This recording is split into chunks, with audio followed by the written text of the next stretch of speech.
All righty, folks, we are going to have a conversation about real estate, the housing market 2025. We are going to have the understanding that we may all have 7% or higher rates. It seems like only 3 or 4 weeks ago, the prognosticators were talking 5.5.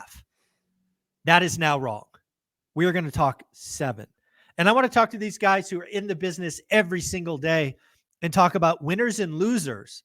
And more importantly, we're going to start with what are they doing in their business? Because a 7% real estate market, right? Mortgage rates, cost of capital is very, very different than 5.5. So Ty, obviously we've talked every week for years now. I think the market you would have been playing with at 5.5% mortgage rates is vastly different than 7. I think you have to fundamentally change some of your plans, but maybe not. What are you doing, if anything, the fact that we may have 7% all next year? So something we've talked about a lot on this channel is that we're going to see, 4 million plus or minus, maybe sub 4 million transactions and inventory volume is not coming back in 2025, folks. It's wishful thinking. And so, if you look at, we've got 1.4, 1.3, 1.6, who knows the number, million realtors. We're just realtors. Yeah. If you're going to survive, realtors are going to lose unless they make radical adjustments to really focus on now business. Investors, something I teach, something I've been doing for a long time, forever, probates, a lot of pre-foreclosures. You've got to work with people who need to sell, not people who are curious, interested, or, want to. It's people that need to. Yeah. The thing that really, it's 7% is just a different game, because at 5.5, you will start to see the move up buyer unlock. It won't be a lot, but it will be some. Because again, if you're at 4.5 and you've had babies, or maybe you had twins, at some point you become a must buy.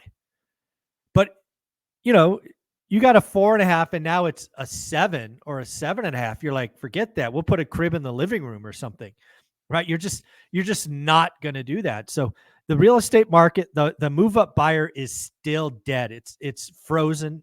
It's not good. And that leaves you with only the must sells, the probates, the pre-foreclosures, the job transfers, the lifestyle changes. So again, we'll still we could do as low as 3.7, right? 3.65, 3.7 million transactions if rates stay at 7%. But let's go over to Mr. Matt, the mortgage guy. It seems like it was yesterday. You and I were talking about a refi boom, and we were talking about the phone is ringing off the hook. That's now dead and gone, right? Refi boom is not happening at 7. You'll still have some, but it's not a boom. Right. Purchases, at 7, hard, right? So, I think 7% impacts you as well. Oh, 100% it impacts the mortgage market. And, that refinance boom, there's a lot of funny memes. There's some truth in memes, right? And so it's like 9/2 to 9/18, 2024, rest in peace. A 2-week refinance boom, and it's all over, right? But yeah, in 2025, the projections on the mortgage side are like 2.3 trillion in origination volume. The funny part is, if you go back to 19, 18, 17, the last kind of normal real estate markets before the craziness of 20 and 21, and then the slowness of 22 and 23, I looked at this data on an earlier call where in 24, the second quarter was like 429 billion in volume. Then you go back to 19, 18, 17, it's like 508, 461, 467.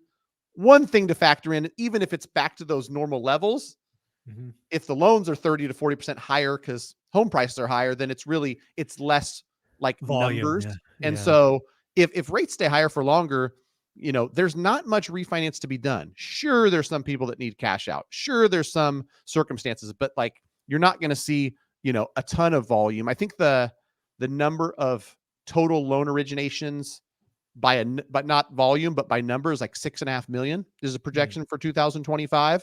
I think if rates stay higher for longer, that number's lower and could be much lower. Because to your point, if there's only 3.7 home sales and 20% of those are financed in cash, that's really Yeah. only 3 million loans. And so to have another 3 million plus in refinance, that number gets tampered. And so, it'll be similar to what we've seen the last couple of years, really competitive on the mortgage side, companies doing loans for next to nothing, going as hardcore spammy as they can with email, text, phone calls, servicers reaching out. And quite honestly, I had a great conversation on Friday. I'll say this till I'm blue in my face. This person called me because they knew I would be honest with them. And they kind of knew the answer was no. And of course it was no. They had to have me confirm it.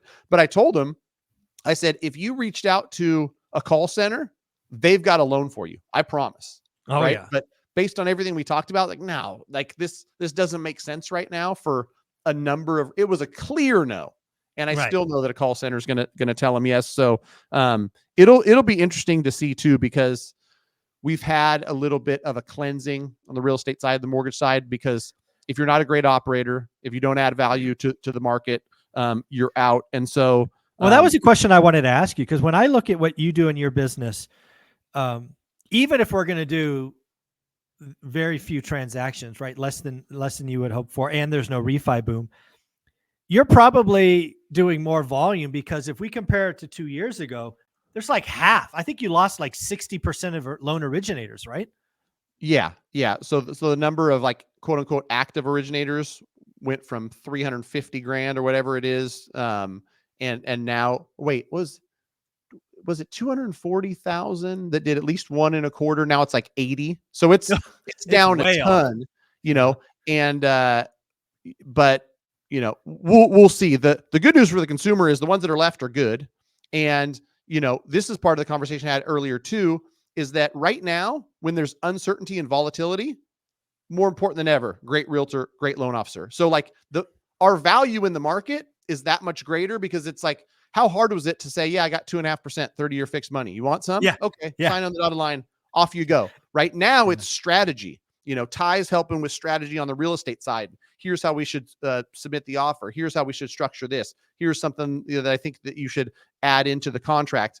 On the mortgage side, it's here's what we might want to do, because we're facing affordability challenges, and, here's your monthly budget. And so in the higher rate market, I think you're right. There's less originators, and the value of the great ones is more in a tougher market where people actually make decisions.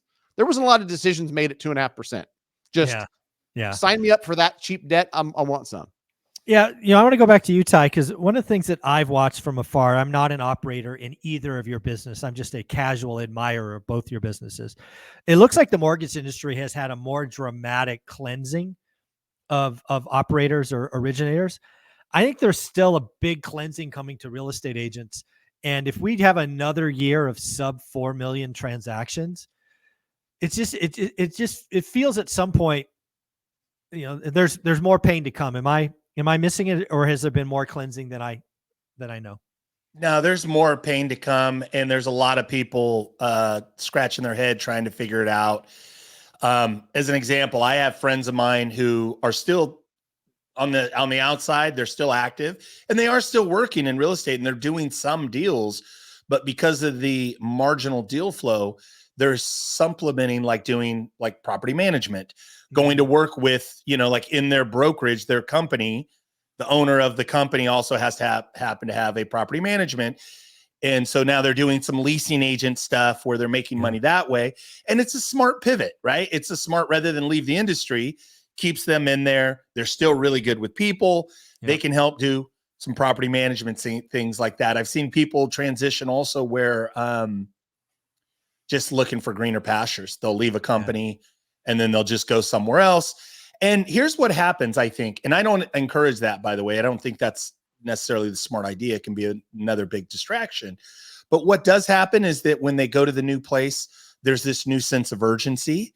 And so maybe they work a little harder. So I think in our industry, specifically for realtors, and you can pivot by just maybe adding in some wholesaling, some joint ventures with, where you find good off market or on market deals for that matter. And you partner up with a investor where maybe you get the buy side and you get the relist, or you get maybe additional fees from the buyer because it's a good, wholesale deal, or, a deal that makes sense as an investment. So I think to stay in the business and be productive, you've got to add some other strategies and tools that revolve around the things I shared about investors, probate, pre-foreclosures, now need to versus interested want to. Yeah. One of the things that I know you really care about is this hybrid agent, which is essentially what you just described. You put together a lot of material, training, advice. If somebody want to get a hold of that, it's really easy. You treat email like text. Correct. It's ty@tylg.com. A lot of agents out there maybe scratching their head, struggling. I know that Ty's been in the business 30 plus years. He will be a sounding board. He'll listen. He's a go-giver. So if you want any of that, you just want to talk, commiserate, ty@tylg.com. Matt, again, when I look at what's coming down the pipeline, I really think people need to be prepared, right? They need to know the numbers. They need to know what works for them. They need to know what options are available. They need to know what buy downs cost. Because again, I think in a buyer's market, which we're in, it's about turning every knob and lever to make the deal possible. What do you think?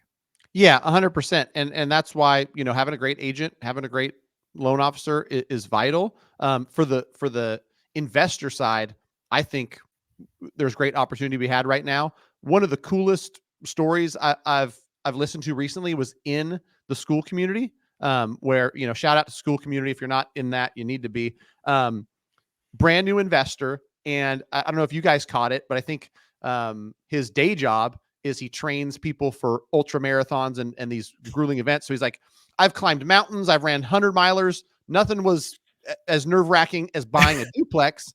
But the coolest part about his story is relatively new investor, but knows exactly what needs to be done because of, I think, the interaction with the ORAT community in school. He went out there and said 6% return is what I need in my market. So who cares what the market's doing? Who cares where rates are at? I need a 6% return. That one would only work if I paid $375. I offer $375. Won't take it? Cool. This deal only works if I pay $330. Offer $330. Won't take it? Cool. And then just like non-emotional, I'm an investor. Here's the return I'm looking for. I'm not going to, submit an offer unless I get my 6% return. And by doing the work, being around the right people in school, found it, got it accepted. But the thing that I thought was cool about that was the vulnerability, because everybody on their first deal is scared. It's new territory.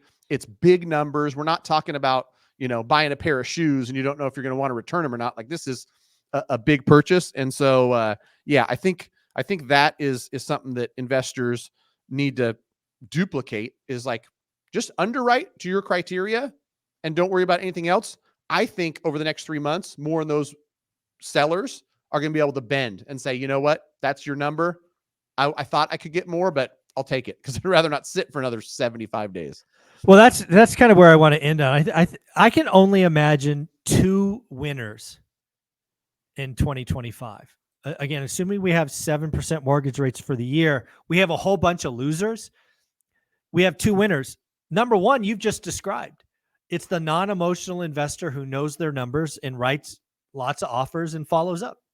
Yep. It will be a numbers game. There's a video coming out today, Monday, the 28th at 5 p.m.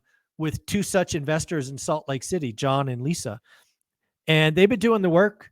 And they're like, is it working? I'm like, have you noticed that it's getting easier? Yeah. Well, that's, it gets hard for a while and then it comes in like a tide and goes out. So I think one of the huge winners is One Rental at a Time Fans Community School, because again, we're not emotional. That's the beauty of 7%, 8%, 9%, 10% cost of capital.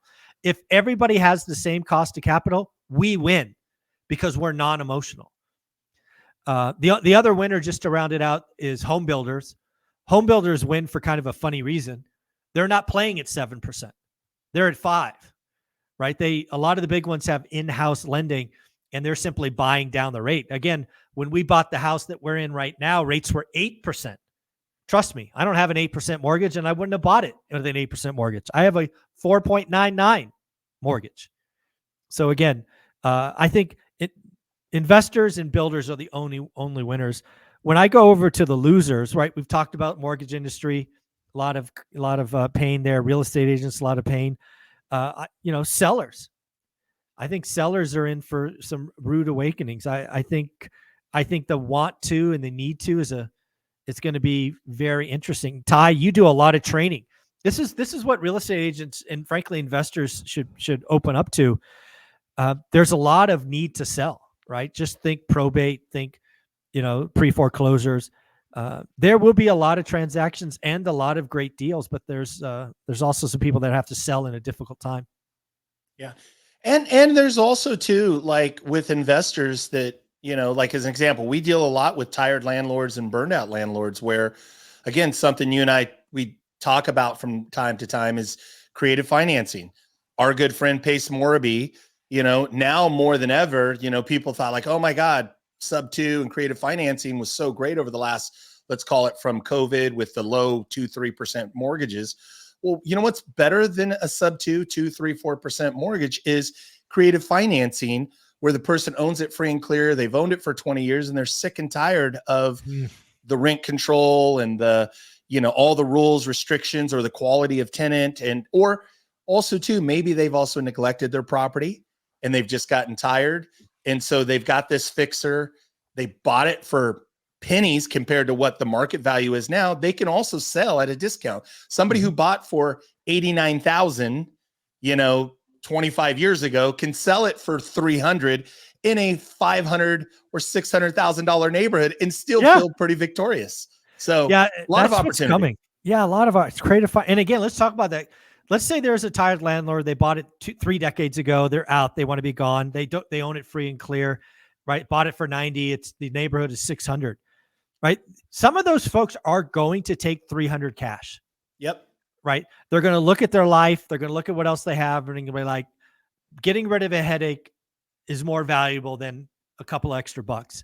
Yep. Some of them are going to go, I won't, instead of 300, why don't I take 450? Right. And I'll carry the note. And oh, by the way, some of them, because I bought them, nothing down. Yeah. I just want the note because I don't want depreciation recapture. I don't want to pay the IRS. I want to give this note to my grandson when I pass. There's just all of these amazing things. Those will happen. Those will become easier. That's why the investor, the hybrid agent, the creative finance, we will win in 25. We will win in 2026. You just have to have that belief. Right, Ty? 100%. And not only that, but I would say get around. I know if you're watching this video, listening right now, you're a part of the community. Get a little bit deeper involved. Get involved in school. Come to the Vegas event. Really just plug in and realize this is the time. You said this a while back. We haven't said it in a while, Mike. I haven't heard you say it in a while. You said this. Our time is coming. Our time is coming. Well, guess what? These 7% rates, like the buyer season, this now really shows this is the time we've all been waiting for as a one rental at a time investor, buyer investor. This is our time right now. Yeah. I think it's certain for the next 90 days. And again, this could go all of 25 and 26. I mean, seriously, this could be a 2-year run, right? And every day, every week, every month, it gets easier. The tide goes out, the tide comes in. The tide goes out, the tide comes in. And the tide is coming in for us right now. And it's going to be fun to see who's swimming naked, right? As Warren Buffett used to say. Matt, any closing thoughts? Yeah. Well, as you were talking about it, I thought to myself, like, this isn't even my lane, right? I don't know a tenth of creative finance of Ty, but as a real estate investor and someone who's talking to investors, I hear so much of this. And so like, that's a clear winner in this market over the next couple of years is people that have the skill set, the knowledge, the contacts, the resources to put together these creative deals. Cause I feel like I didn't talk much about these at all with people. And now all of a sudden I'm just hearing stories. Oh yeah. Here's how I structured this one in Arizona where I took over the mortgage and, it's subject to, I've got this payment to the seller because they finance X% and I'm doing it as a rent by the room and I'm cash flowing $5,000 a month. Like blow your mind. The seller wins, the buyer wins, everybody. Like those are the coolest stories. And unfortunately, the mortgage broker doesn't win because I'm not involved in any of it. But I think that that's a clear winner too, going forward, just because like I'm seeing and hearing and talking to people more and more that are putting that stuff together. So it's funny you bring that up. We actually have a guy in the school community, Jared. Shout out Jared. I think he runs the Sunday accountability group, but he also owns the Rent by Room, right? We've created some additional categories. The group, school's growing so big, we're creating subcategories where other people can flex their muscle and show their expertise. And he's definitely showing that in the school. Yeah, community. Jared O put on a masterclass on my live last week with the school community, and I was joking. I think I learned more than I taught during that 1 hour that we were. But the 20 minutes before we pressed record, because I always forget, and we all apologize to you, Zuber, on the video. But yeah, Jared, super smart guy doing a bunch of cool stuff, and that's the great thing too. Is like whether you're an absolute beginner, never closed a deal in your life. I've done quite a few real estate transactions. I've been a part of 1,600 mortgages. I'm learning new stuff from people in the school community, right? Jared taught me a lot. Other people involved in that, mastermind last Friday we're all just sharing best practices, learning from each other. So like that's probably the other winner, people who are involved with a great community like the one that you've got with One Rental at a Time are going to win, because all you got to do is pick up the phone. Hey, Ty, like, I think I got this creative deal, but I don't exactly know how to structure it. I already know who I'm calling once one of these comes across my desk that I'm going to personally try to go after. And so, that's the people that are connected and have resources are going to win in 2025 for sure. Yeah. Again, folks, if you want to get started, you want to see what's what in mortgage, greatmortgagebroker.com. Go there, fill out a quick form. He will be there to support you. Ty, closing thoughts? No, this is just, I would say that I love what we do in this community. I love what you're doing, Michael. Looking forward to seeing everybody in February. It's one of my it's the favorite event now for me, only because it's so, it's an event where when I go to it, normally I'm there and I just give, and I'm sharing and pouring into people, which I always love to do. But this is also one of the events where I come back and my cup is full, because you guys don't know this, but you two know this. A lot of the viewer listeners may not know this. Like, I'll sit down with somebody who's brand new and they're doing things that maybe I haven't thought about for 10 years, or they just remind me of things, or they're doing things even better in certain areas. So I leave with my cup full, as well as lots of like, I'm going to adjust this, adjustments, pivots for myself and my own business. So can't wait to see people in February. The live event is epic, and love what we're doing here. All right, guys. Thank you very much for doing this. Again, 2025 is going to be a slog, hard for lots of people, but not us. We are going to make lemonade out of these lemons. Guys, take care of yourself. Again, TY at TYLG, greatmortgagebroker.com for these two fine guys. Take care. Thanks, guys.